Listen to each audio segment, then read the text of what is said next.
বিশ্বকাপের মঞ্চে যেন এক অবিশ্বাস্য নাটক মঞ্চস্থ করল আইভরি কোস্ট।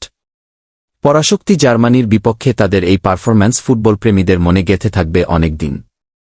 ম্যাচের শুরু থেকেই জার্মানির মতো শক্তিশালী দলকে চাপে রেখেছিল আইভরি কোস্ট, যা ছিল দেখার মতো। ম্যাচের ৩০ মিনিটে আইভরি কোস্টের একটি আক্রমণ জার্মানির রক্ষণভাগকে পুরোপুরি কাঁপিয়ে দেয়। আইভরি কোস্টের এক খেলোয়াড় দুর্দান্ত শটে বল জালে পাঠানোর চেষ্টা করলেও জার্মান গোলরক্ষক সেটি ব্লক করে দেন।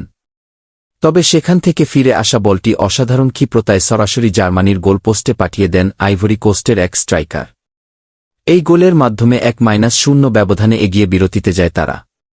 দ্বিতীয়ার্ধের ৬৮ মিনিটে জার্মানি ম্যাচে ফেরার আপ্রাণ চেষ্টা করে এবং ডেনিজ উন্দাবের দারুণ ফিনিশিংয়ে সমতায় ফেরে। কিন্তু নাটকীয়তার তখনও বাকি ছিল। ম্যাচের একেবারে অন্তিম মুহূর্তে ৯৪তম মিনিটে ডেনিজ উন্দাব আবারও জাদুকরি গোল করে জার্মানির জয় নিশ্চিত করেন। আইভরি কোস্টের দারুণ লড়াইয়ের পরেও শেষ পর্যন্ত বিশ্ব চ্যাম্পিয়নদের অভিজ্ঞতা আর ব্যক্তিগত নৈপুণ্যই জয়ী হয়েছে।